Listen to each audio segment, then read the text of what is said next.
Hello, beautiful people, particularly you empaths out there. I've been inspired, called to do a video today that I feel may really help a lot of people.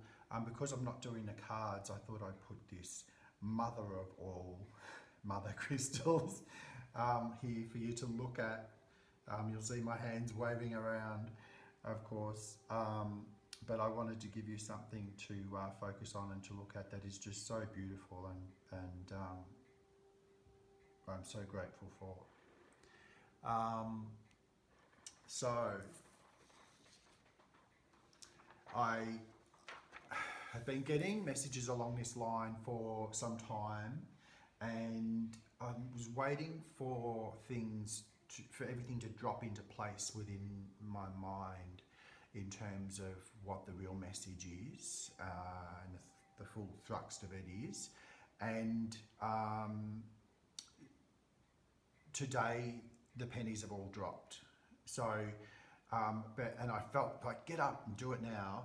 I felt the drive to get up and do this video, and it was all going to be off the cuff, like just channeling through spirit and da-da-da. Then I could hear the washing machine. So I knew, oh, that's going to be doing a spin cycle right when I'm, doing this video, da-da-da.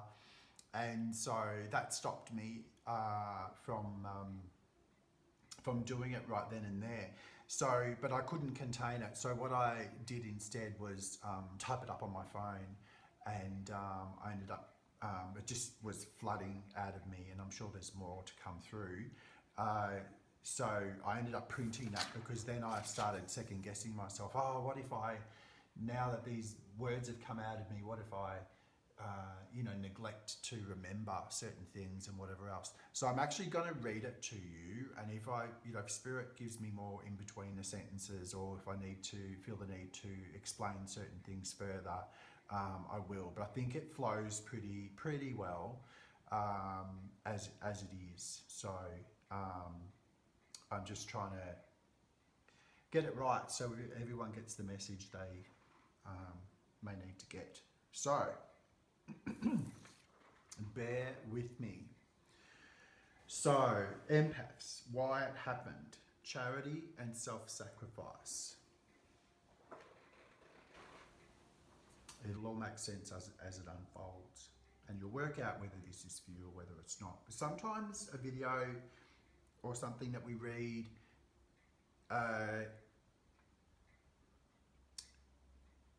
has fundamental things about it that we go, oh no, that's not for me.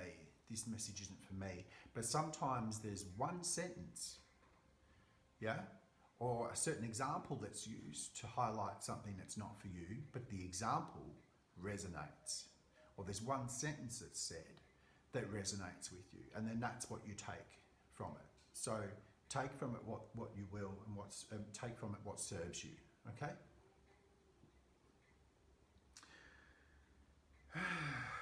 The problem is that we've been feeding horses, and nothing against horses here, we've been feeding horses who can't even be bothered to bend their necks down to get their own grass and feed themselves. Being charitable is great. Sharing your God-given gifts is beautiful. Sharing from your overflowing heart shows beautiful intent.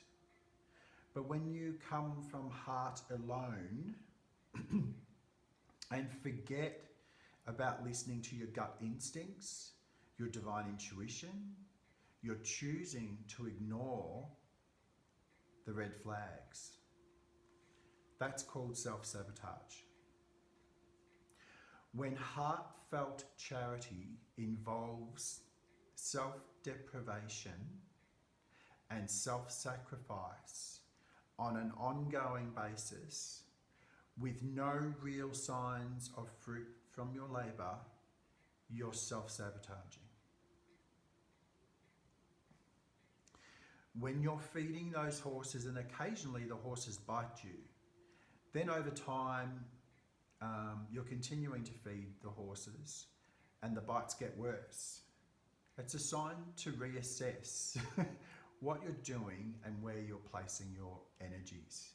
Yeah? Look at what you're doing. You could be in a million other places that are better for you, putting your energy into a million other people who actually appreciate you and don't bite you and don't expect you to self-sacrifice on an ongoing basis. People in the past have said, give from your heart. The people you are helping are unable to reciprocate, but you'll be looked after by others. This is true about true charity. This works in truly charitable situations which do not involve ongoing self-sacrifice and suffering on your part. When you apply that thinking to intimate relationships, for example, you're not enjoying the fruits of your labour or reciprocation on any real level, reassess. If every time you pat the dog bites you, reassess. The trap is, but I love the dog. The dog loves me, I know it does. I just need to show the dog love and show the dog how to love.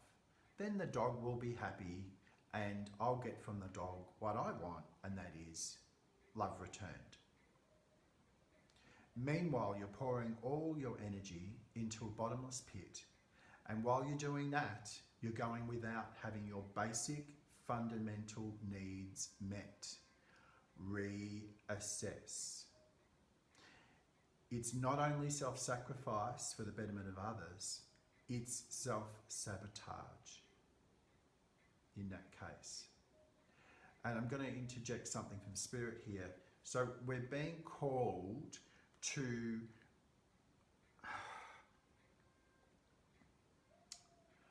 how do I say this nicely, Spirit? Give me the right words.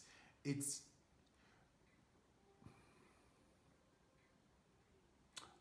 often when we see or come across people who are apparently lacking in something for themselves, and they are inherently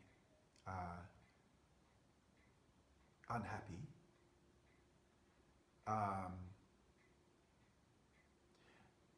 Spirit saying to you, before you commit to pouring your absolute heart and all your energy into this person on an ongoing basis, you need to watch them, give them opportunities, see what they do with when you give them a bit. Do they take it and run and become victors in their own lives? Do they implement the changes you suggest? Do they show you courage and bravery? Do they put a smile on their face, a genuine smile on their face of appreciation, and they actually go and do that scary thing for themselves, which might be just a simple thing of self-love, a simple act of self-love?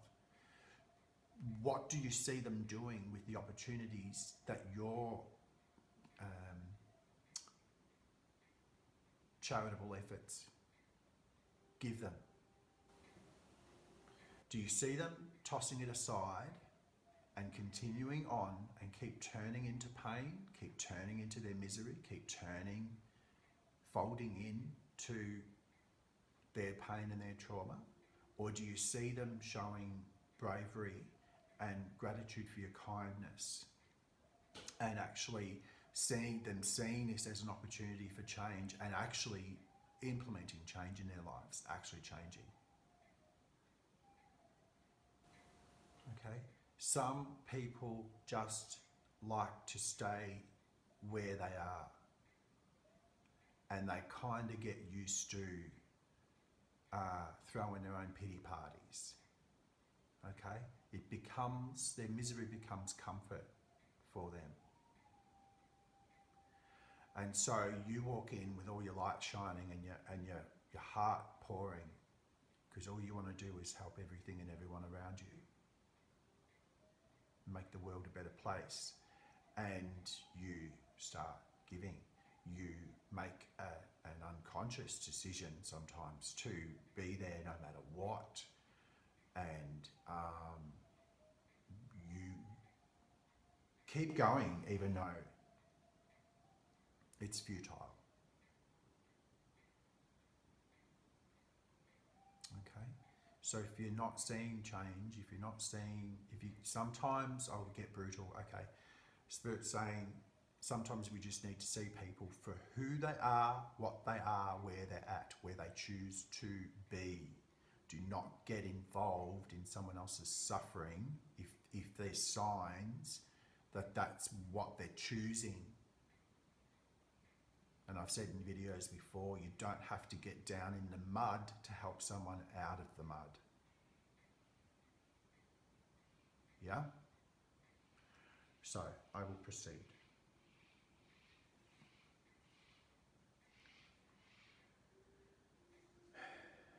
It happened because your heart is overflowing with divine love for humanity, and you had to let your innate desire to help everything and everyone overcloud your ability to listen to your instincts and intuition, especially when it comes to having your needs met within friendships and other intimate relationships. That those relationships are not meant to be charitable on an ongoing basis. They're meant to be reciprocal. Gravitate to situations where we lift each other up with minimal effort. I no longer have to starve in an emotional desert while I feed someone else. Please have a think about that. Let me know in the comments how you feel about all of this, how this resonates with you, if it does.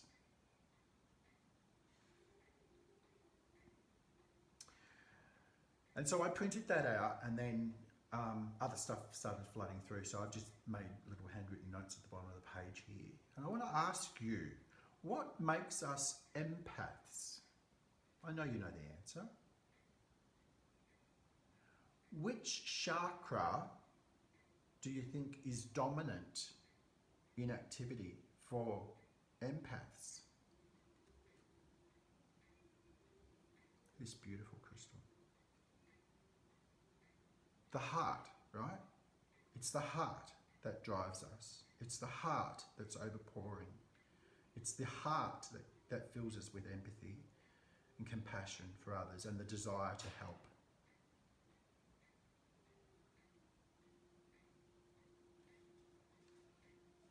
And you know this too. I'm not telling you anything new. For some reason, whoever's hearing this needs to hear this at this point in time whenever you find this video.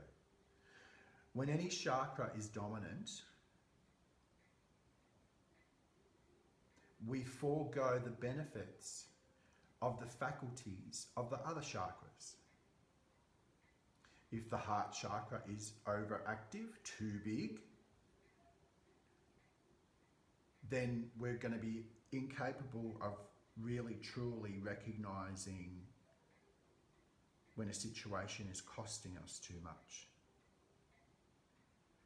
We can't see our own pain that we're causing ourselves by staying in a situation where there isn't reciprocation, or there's no fruit to the labour, or you know the words. I don't need to say the words. You know.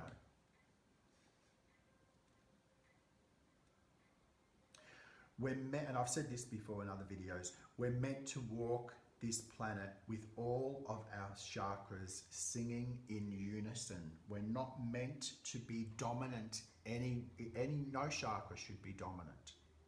It should be equal. Then we have true balance, true peace. It means that we're driven by the heart. It's beautiful, beautiful intent. We can do great things with the right people and situations. But if it is so overwhelmingly open and we make what we're giving into our focus long term, we won't see any signs of our own suffering. We'll ignore it. It's part of the self-deprivation and self-sacrifice is we'll ignore. We're not worried about us. We're worried about the people that we're trying to help. And if I can just get them onto that ledge, if I can just get them onto dry land, then they'll see. I'll keep showing them, no matter how much they bite me or torture me, I'll keep showing them, I'll keep turning the other cheek, and I'll keep showing them what true love is. I'll lead by example. And 2 years passes, 4 years passes, 6 years passes, and you're starving. You've been going without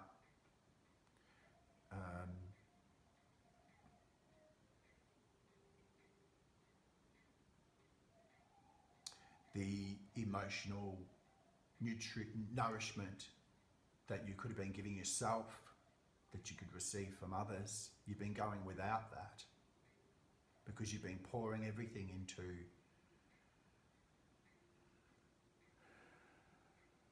this charitable situation.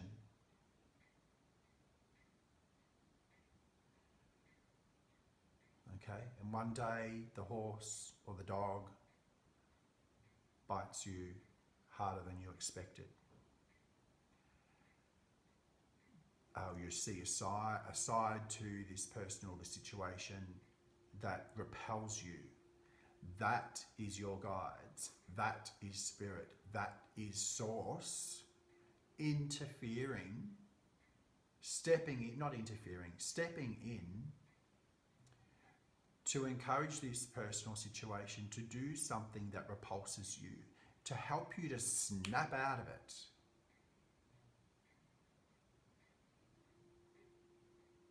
Okay, and in the cards, that's a tower moment, right?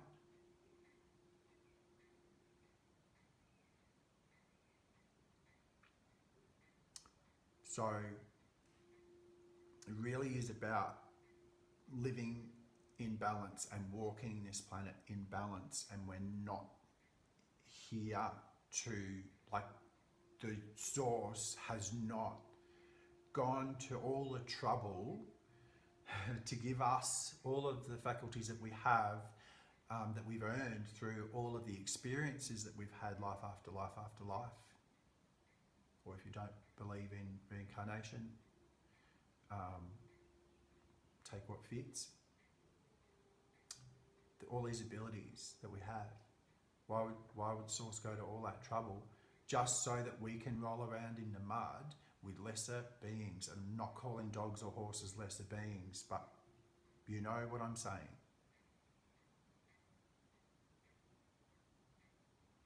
So that we can waste time on one people when we could be helping a million. Sorry, one person when we could be helping a million people.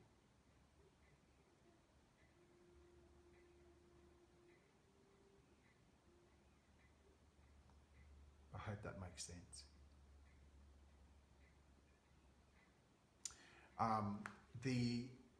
An animal spirit guide actually came through earlier, and I was in two minds whether to do this or not, but have this excellent book.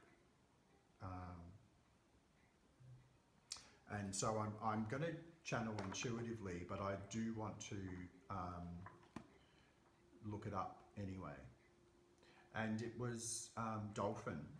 Now for me, what's always come through with Dolphin when I've channeled Dolphin is that,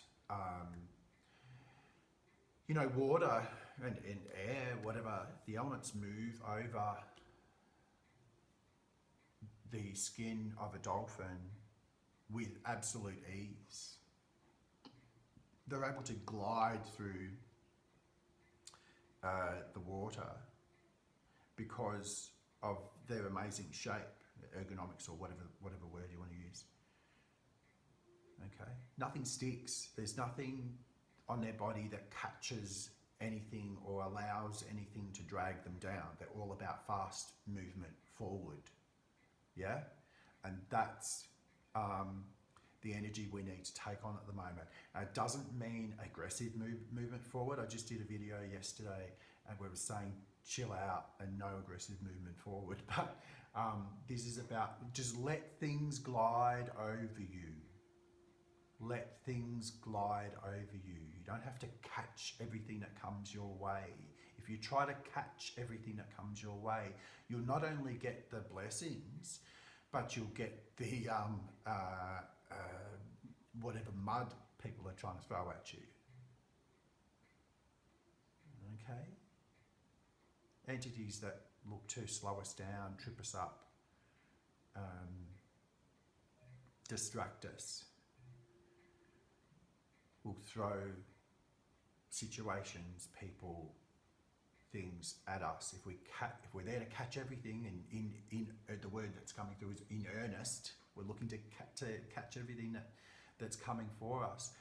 We need to see some things coming. Dolphins use their sonar. They make their sound with their mouths and then they listen for the bounce back. So we don't have that ability, but we have that ability energetically.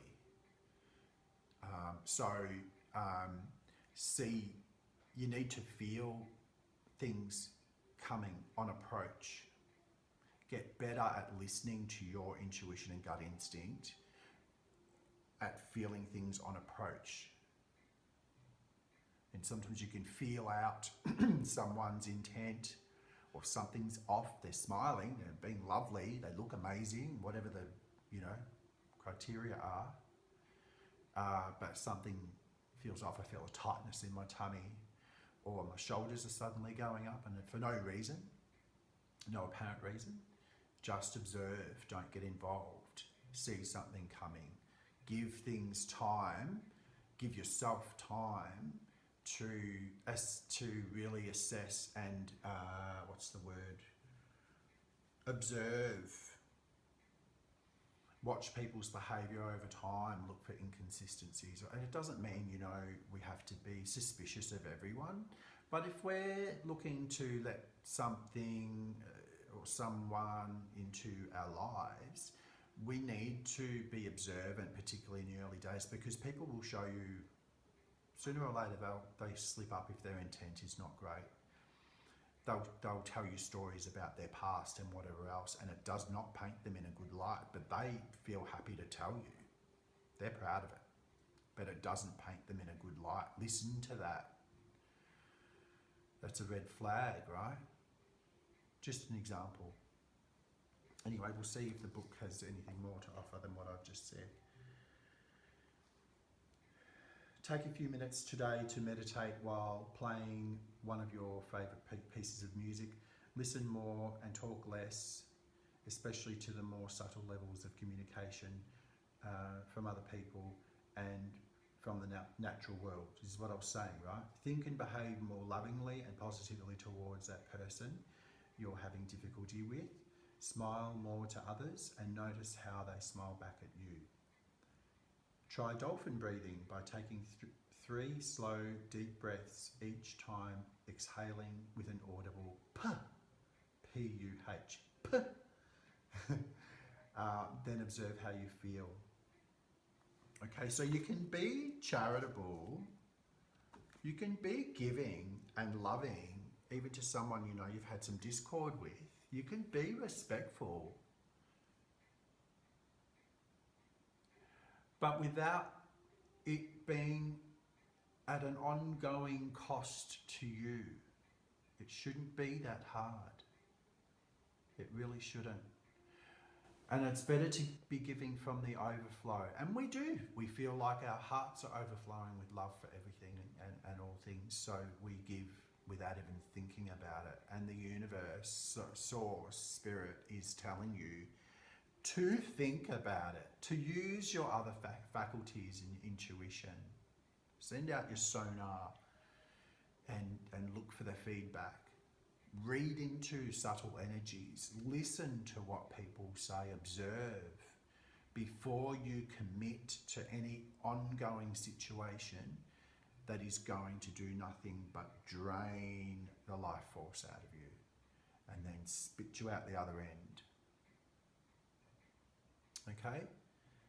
Just food for thought. Have a great day. I'll see you next time. Thank you.